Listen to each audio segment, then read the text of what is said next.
in there. Yeah. Okay. Thank you. Yeah, that's why it's easier to use a fresh bag of popcorn, so that if you can. Heather, Ben just joined us, so he's just joining the exercise now. Okay. We just finished the first part with the unbiased, and everyone's just starting to do the positive bias. So, as I said already, if you have your popcorn, you can just take, you do the same procedure. So you're taking out a handful, you mark them, and then you just put them on the top of the bag and don't shake it or anything, and continue your trials that way.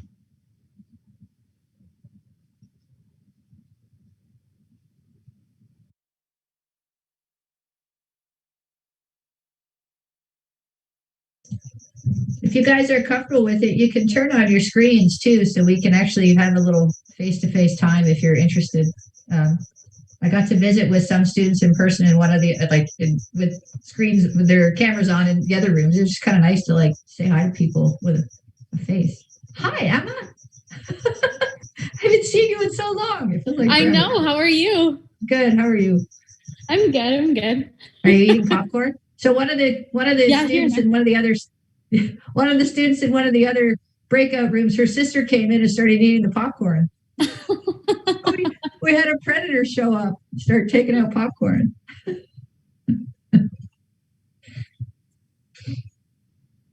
Nobody else wants to say hi. Cheyenne, say hi. Show me your face. I haven't seen you in a long time either. Some of you actually know. No? All right. There she is. And there's Anish. Hi, Anish. Hi, Dr. Jackie. Hello. Hi, Allie. I mean, you don't have to turn on your camera. And there's Cameron. Hi, Cameron. Haven't seen you in a while either. And there's Benjamin, who I met once before. Are you keeping up okay so far, Ben? I mean, it's pretty tough, right? I think so. I do the pre-labs the night before. Good. Hi, Annalisa. Annalisa? Yeah, you're right, Annalisa. Good. Awesome. This is my predator that keeps taking out my popcorn. Where? If you can see him on the screen. Oh, there he is. Does he really try to eat the popcorn? Yeah. Tell you got these unnatural harvest rates in your populations. You might have to account for that in your discussion.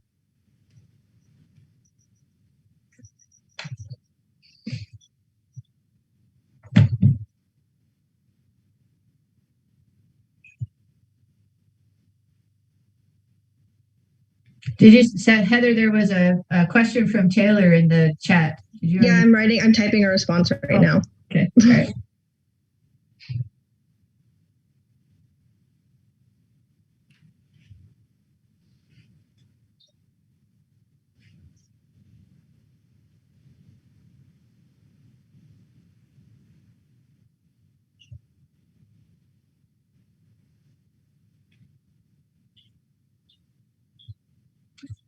Yeah, so the key is that if doing the second one now, if you have the same bag of popcorn and there's marked popcorns in there, pretend those aren't marked at all. I mean, I think I said that already, but just that's why we would switch to a different color. It's just so that if you have the same bag of popcorn, then you can use a new color to distinguish this activity from the first one.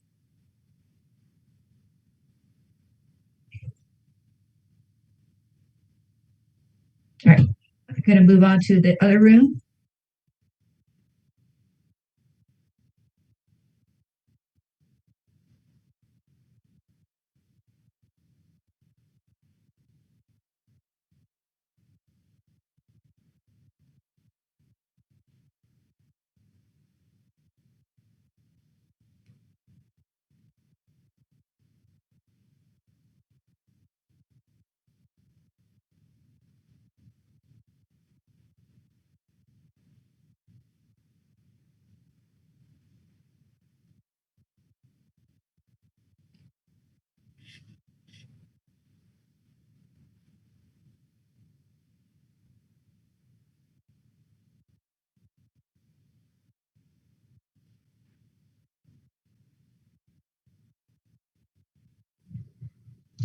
So again, when you guys are done, just put it in the chat so I have an idea of like how long everybody's taking, and then we can know when to continue our discussion.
So people seem to be finishing a lot faster this time, probably because you guys counted all your kernels the first time.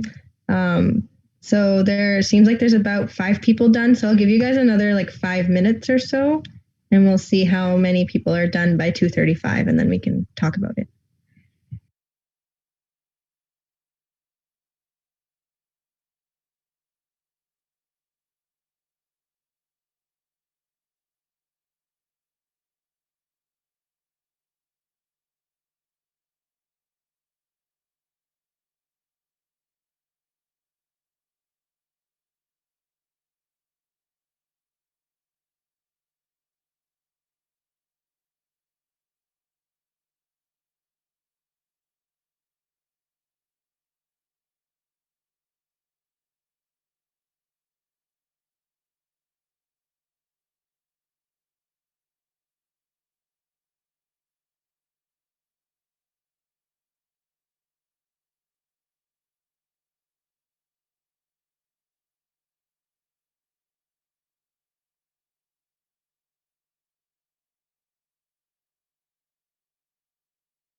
Okay, so it appears more people are done.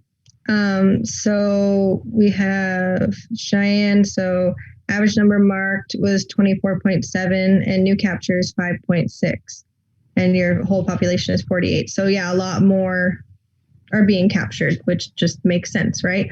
From Emma, we have 10.4 recaptured, and new captures are 5.8 with a total of 240. So yeah, you're getting double the amount of recaptures you are new captures. And from Johnny, 12.4 recaptures and 5.9 new. So yeah, it's pretty consistent overall that people are getting twice as many recaptures as they are just new captures, right? So makes sense. As we discussed in the first one, when you shake the bag, it's kind of like animals dispersing. So what kind of a scenario do you guys think it would be having this type of like a recapture? What does that say about how well the animals are dispersing?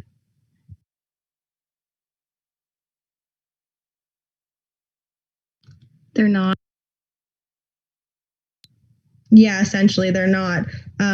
So they might disperse like a little tiny bit because they fall off to the sides of the bag, but you'd be looking at some pretty sessile creatures that aren't really moving a lot. So that explains why your recapture is so high, and that might be something to take into consideration depending on how efficient your sampling method is and how big of an area you're looking at and what organism you're looking at, right? So if you're looking at, like, say, a bear, right? Bears go really far. They have huge home ranges. They walk really far. So the probability, if you have a trap in one place, that you're going to recatch that bear, unless you're baiting it. But if it's just an unbaited trap, which is kind of what you're doing because you're doing a random selection from the population, your chances are pretty low that you're going to catch that same bear over and over and over again. But if you have, say, like a little mouse trap, and you're in a small area that this mouse is living in, then you might have a better chance, right?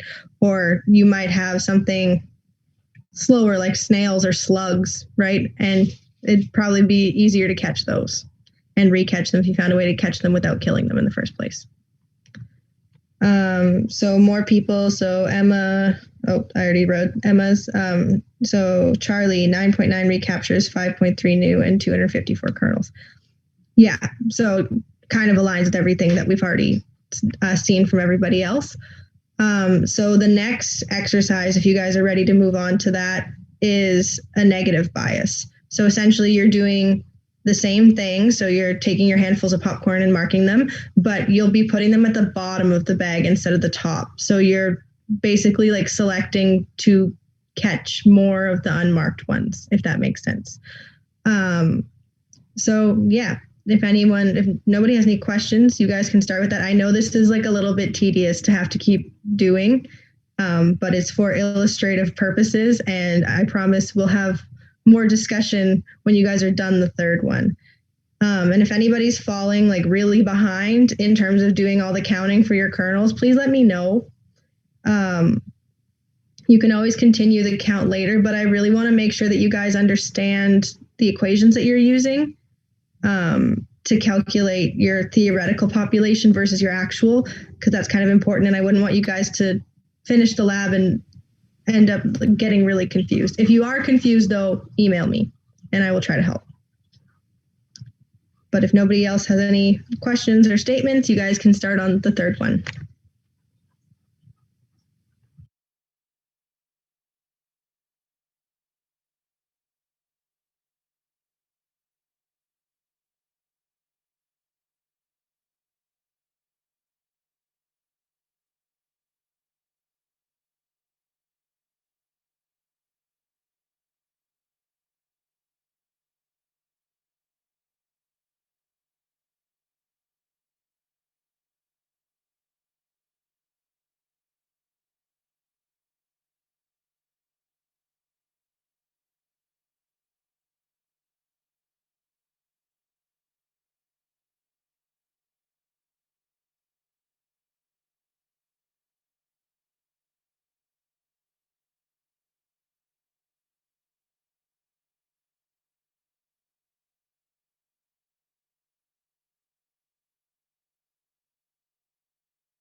So I know you guys are still continuing to do your work and only 2 people are done, so I'll give you guys more time. But I just wanted to reiterate for anybody who wasn't here at the beginning, in terms of the marking, your results don't go in your materials and methods. They would normally be found in your tables. And as Natalie said, you kind of want to state the big idea of what your results are in the text and then let people, if they care enough, to look through the tables and graphs if they want to see your data, but don't restate your data. I put in, I believe, everybody's report about displaying equations, and one of the proper ways, it depends on how you're formatting it and what journal you're in, but one of the proper ways to display equations and how to refer to them in text. So if that's not clear, please let me know. Or if I forgot to put it in yours, please let me know. I think I got them all though. Again, while I didn't dock marks for it, because we're using a modified equation, you should reference the original equation that we used and explain why and how we modified it to give credit where credit's due. And I didn't mark it in your materials and methods because it can be kind of awkward to put it in there, but definitely for final manuscripts and for your tables and things, you should be including the scientific names at minimum, if not the scientific name and the common name of your organism. So normally people will state the common name and put in brackets the scientific name in italics because it's Latin, and then you just pick one of them and refer to it. Usually people pick the common name because it's more easily recognizable, but you have to state the scientific name at least once so that people know exactly what you're talking about, because common names can vary depending on where you are. And again, if you have any questions or comments or concerns about how things were marked, or if you think I missed marks, it is quite possible. It happened the last time I missed some marks and I was able to give a student an extra half a mark. So please let me know if you think that there's any mistake or anything that's been made, because it's quite possible and I will look into it. And again, if you don't understand something, these things come back when you're writing your manuscripts later. So please, please, please ask me if you have any questions about why or how I marked something. And aside from that, again, in this, when you're submitting your tables, this will be the third chance that you have to submit a table. So please pay attention to the formatting. You can look at the tables that were submitted, or not submitted, the tables that are made available in the papers that Dr. Litzkis has provided you. And there's also the little instructions in your how to write a manuscript and your PowerPoint. The pre-lab PowerPoint from the week that you wrote the materials and methods and from the week that you did your table. There's some instructions in there on how to properly format, because that's a lot of where you're getting marked. And because this is the third table you guys are submitting, we kind of have to really be a little more strict about it. So I've tried to, in talking to Dr. Litzkis, be a little more lenient, with the data alignment, but please try to follow your formatting.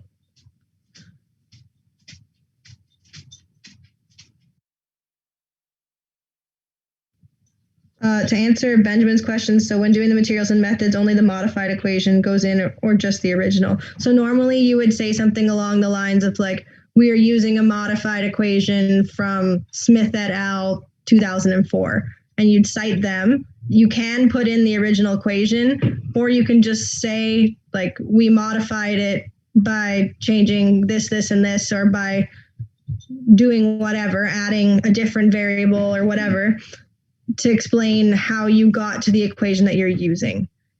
So I don't know if that was explicitly stated before you guys handed it in, so I didn't take marks off of it, but just so you know, especially for people who actually mentioned the optimal foraging theory, you should be citing that. I don't think there were any other questions about what I said, right? No, I don't think so. But if you have any questions, like I said, you can ask them in here, or feel free to email me and I'll do my best for what's coming up and for what's already passed to explain.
Okay, so 6 people have said that they're done. So I guess we can kind of discuss. So in this case, we had a negative bias, as I said before. So you guys were putting the kernels at the bottom. So logically, that would reduce the chance that you're going to pick up one of the ones that you already marked, right? So what might that mean in terms of if these were actually animals and them dispersing? So we said with the second one that because they're all on the top, they're animals that probably wouldn't be going very far from where you were releasing them. So you're going to recapture more of them, and you have to consider that. So what about in this negative bias scenario? What do you guys think that could mean? The animals that you're studying are very active, so it's less likely that they're going to be recaptured in the same area. Yeah, exactly. And also something else to consider is how big the area is that you're surveying, right? So if it's an animal with a very large home range and you're only sampling a very small area, odds are it's going to leave, right? And it's not going to come back to exactly where you found it in the first place. So I hope that everybody got a chance to do at least some of the math. I'm sorry if I'm rushing you. Again, let me know if it's taking you longer. Does anybody feel like they could use like 5 minutes to do some of the math before we start talking about comparing our estimated populations and our actual populations?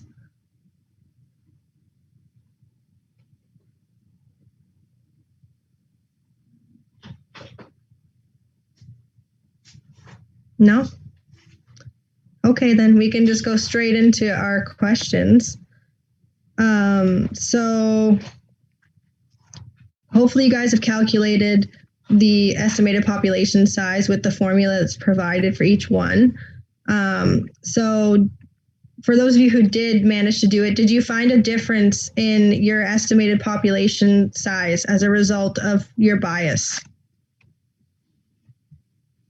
Yeah. So what did you find? So the first one I had about half of what I actually had for kernels. And the second one, it was less than 1/12 of the amount that was in the bag. And the third try was almost 3 times what I had. So why do you think that might be then? Maybe for the first try, I didn't shake it well enough. And then the second and third tries because of the biases. Yeah, so even when you're shaking a bag, especially if your bag is like relatively full of popcorn, it's probably not going to move that far, right? So essentially, even though you were shaking the bag, so you were trying to give it like a different method. Probably if you had a really full bag, a lot of your kernels would have stayed on top because they just can't move through the other kernels. So you'd probably have a bit of a positive bias there anyway. Does anybody else have their estimates and their actual?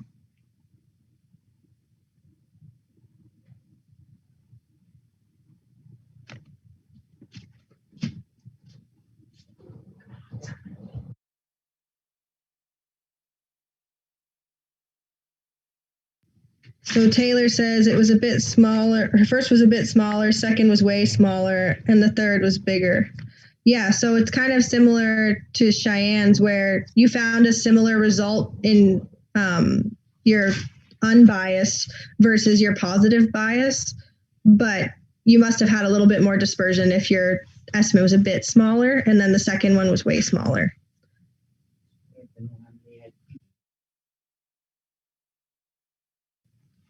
Anybody else want to share?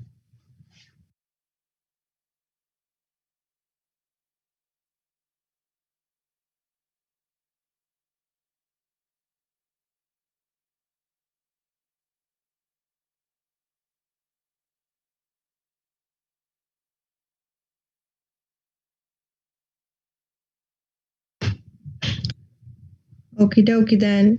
Also, while I haven't been really, I've been keeping track of who's in the labs, but I haven't really been keeping close tabs on who's answering me. it has been suggested by the other TAs to, because there is part of your lab mark that's a participation mark, just so you guys know. So if there continues to be issues with lack of participation, that might end up being accounted for in at least part of your mark. I know people are trying, and I know it's awkward, but you're leaving me hanging. I'm sorry.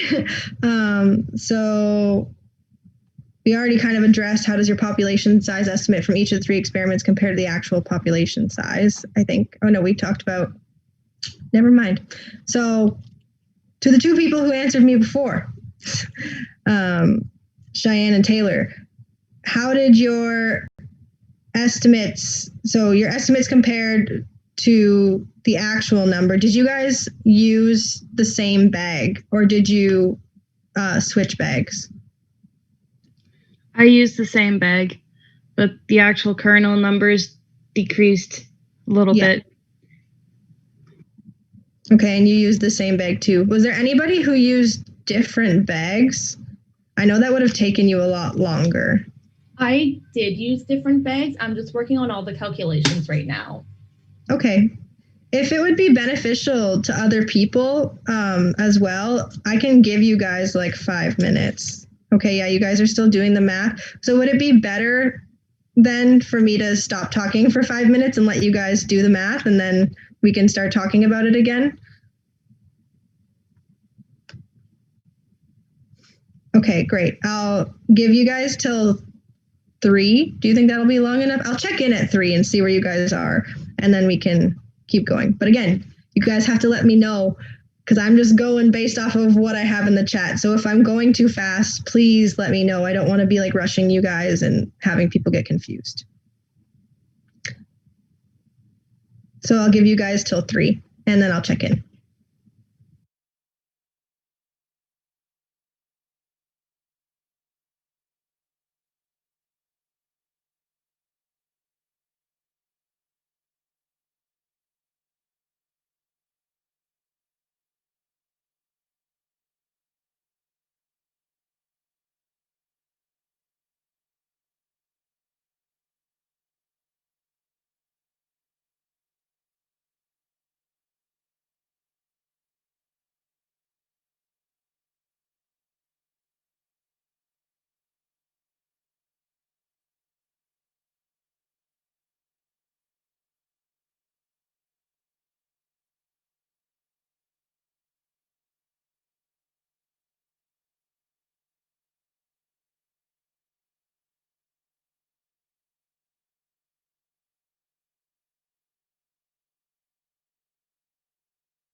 So is that okay? I have one person that said they're done.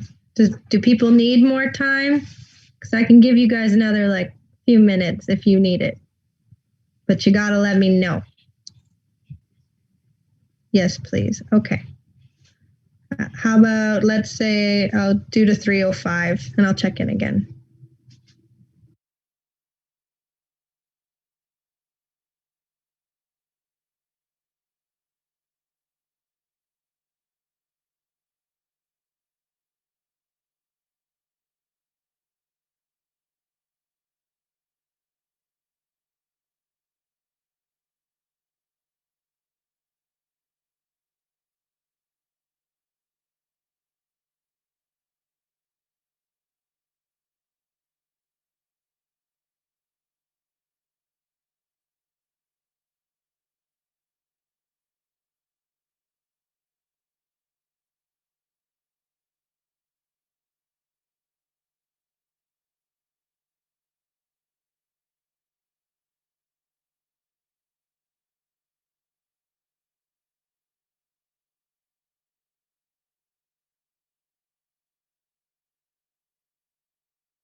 Sorry, I was answering questions in the chat.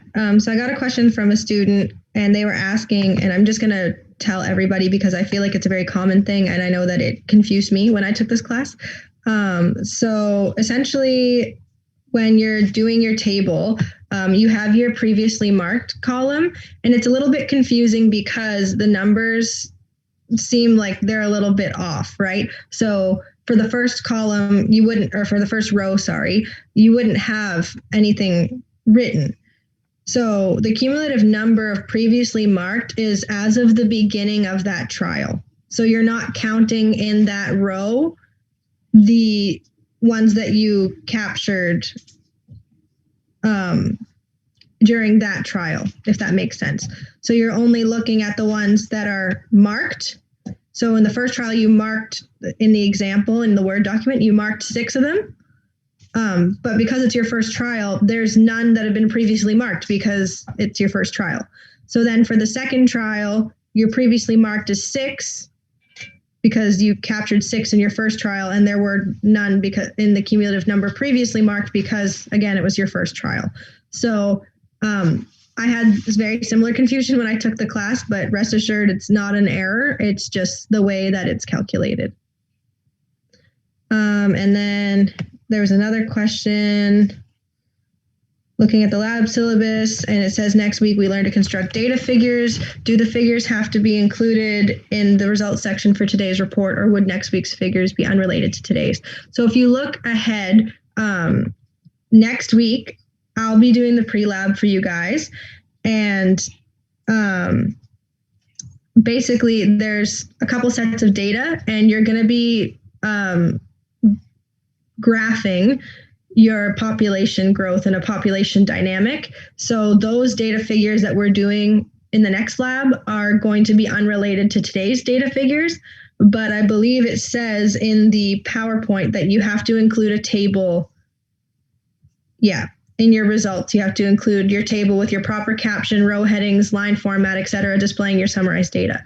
So the data figures that we'll be doing next week are going to be different, but you need to have your table in this report.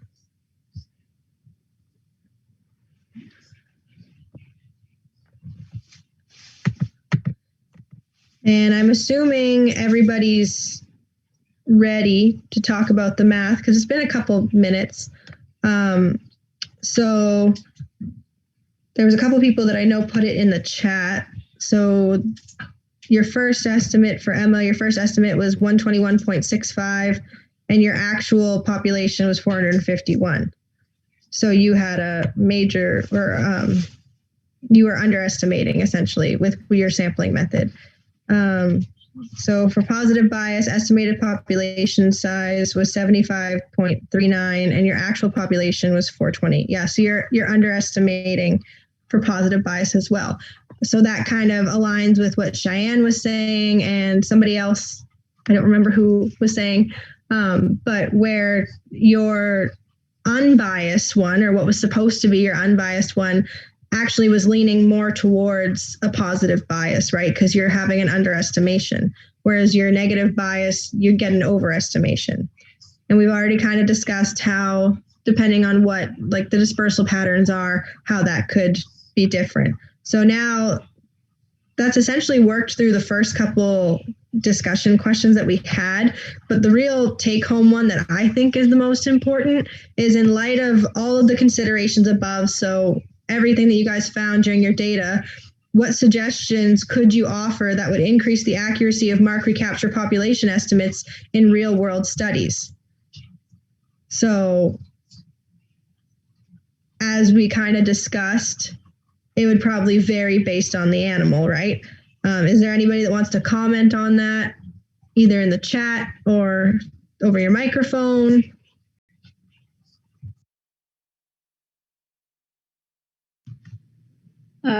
Get a bigger area to do the estimations with. Yeah, so if you have a bigger area, but it depends on how many, so if you have a bigger area, yes, you could probably get a better estimation because you're taking into account a larger proportion of the habitat. But depending on if you had, say, even something where if you have a really large area, but the organism that you're capturing doesn't disperse very quickly or very well, that might not really make that much of a difference, right? Does anybody, but a valid point still, I get your point, and I'm not disagreeing with you, but it's just, it depends on your dispersal of your animal, what their life history is like, even in terms of something we didn't discuss because we're assuming that there's no deaths or births and there's no immigration and emigration, even just their life cycle. So like something like a mosquito, which is referenced in your crash course video, it has a lifespan of say like 2 weeks. Whereas if you were doing a population study on elephants and you marked them, elephants live a lot longer, right? So you have to take all those things into account. Is there anything else that people like that you guys would suggest being taken into account when you're designing this type of a study?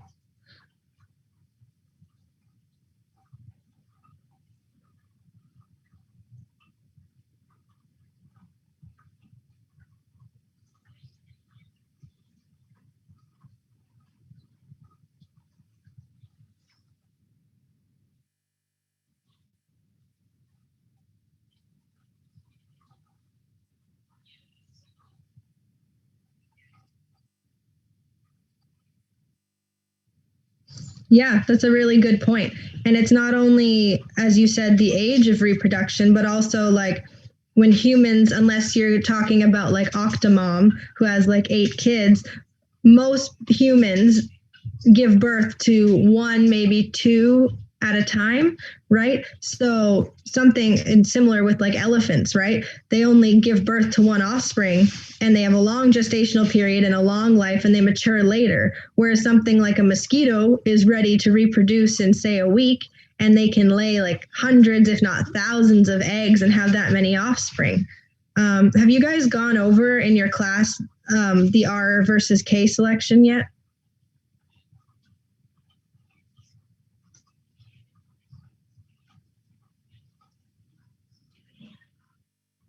Okay, well, I would recommend when you guys do cover it, there is a crash course video on R and K and selection that's really helpful too. I think it's in the same like playlist as the one that Dr. Litzkis is having you watch. Yeah.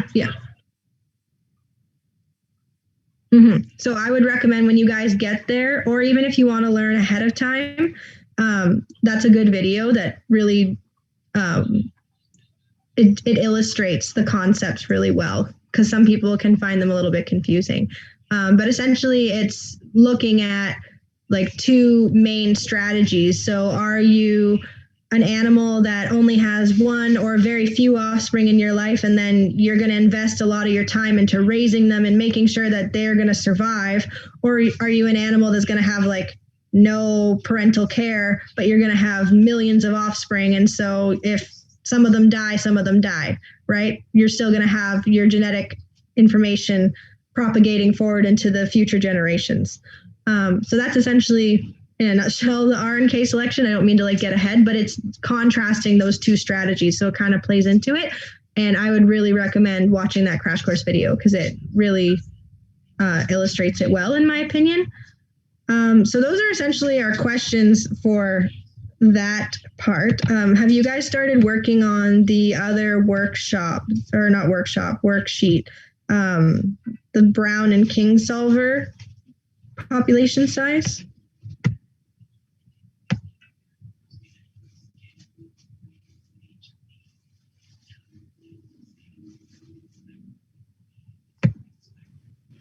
I haven't started yet.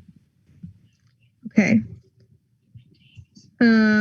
So if you guys want, we can talk about that. We're kind of getting close to the end of the lab time. But again, if you have any questions, feel free to email me.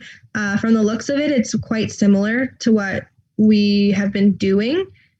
It's just using a different index, essentially. There's a couple different ones that they talk about. But it looks pretty similar to it. And I don't think you guys should have any problems. But again, if you do, let me know. So again, for the results that you have to hand in next week, please follow the formatting guides. The TAs, we've been discussing kind of like how we want to mark it. And proper formatting is important, like I said, because it's your third table.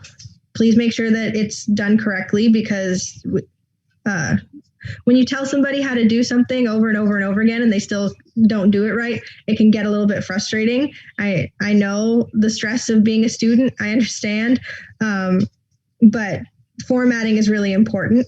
Again, with your results, try not to be redundant. Give the main idea in the text of the paragraph, and then let your data kind of speak for itself if anybody wants to look at it.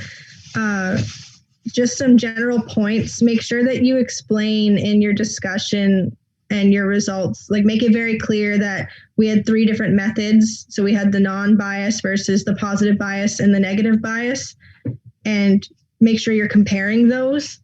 And again, you have to cite, I think it was 6 is what she said. You have to cite 6 primary literature sources. Where did it go? Yes, 6 references from primary literature. So those are journals, articles. I don't care what kind of citation method you use, just be consistent, and I will be checking for consistency. And sorry, I lost my place. I was flipping back and forth.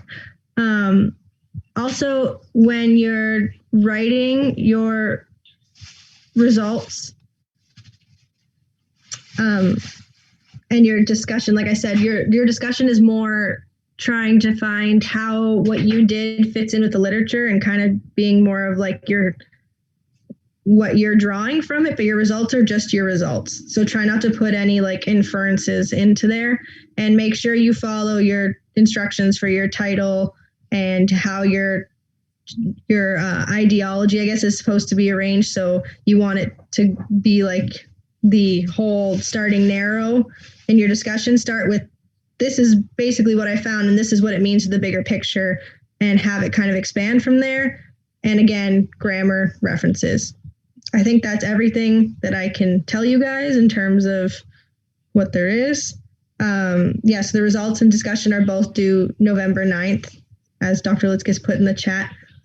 And also a reminder that your introductions are due by 3:50 p.m. today. I think most of you have handed them in. I checked at the beginning, and the majority of you had handed them in, but not everybody. So yeah, that's essentially it, I think. Heather, I was just popping around to the Zoom rooms I thought this was pretty clear. This is how we would do it, but I'm not sure if it was. Is that the results collected right now? These are the results that they're writing about, the marker capture exercise we just did. And so they can use popcorn as the animal, or they could call it some other animal. Is that what you guys were talking about? That's essentially what I was trying to get across. I hope it got across. I would like to know if it got across, but that was my understanding of how it was working. Yes. Perfect. Good. I just wasn't sure if I don't think I had articulated that to you and the other TAs to say, let's use these data that we're actually collecting as the results. Okay, perfect. Yeah, because there was a question about tables, and they were saying, like, do you need to format the tables properly? And I said, when you hand in your table with your results, you need to format it properly, but don't worry about it right now. We're just talking about the results in this. Perfect.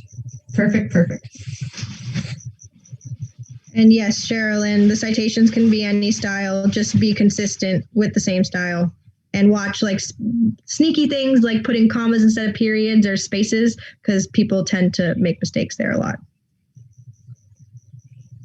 Super nitpicky, but it matters.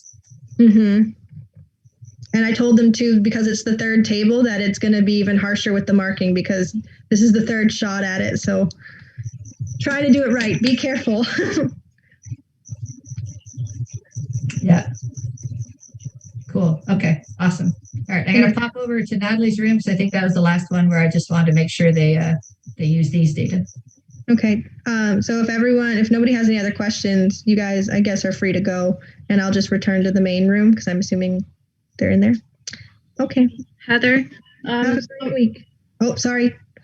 Question? Yes. Yeah. So for the introduction, I know you and Natalie both said you want 6 references, but on the handout posted on D2L, it only asks for 4. For the introduction? So Yeah. For the introduction, I think it's 4, and then for the results section, I think it's 6. Okay. Yeah, I think that's how it is.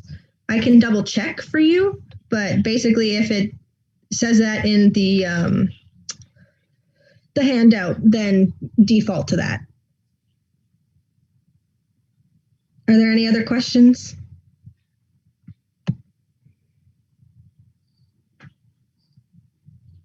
If not, you guys can go. Have a good week. You too.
Okay, so I think I have just about everyone in, so I'll start sharing my screen. Hopefully it goes a little bit smoother than last time, but just bear with me.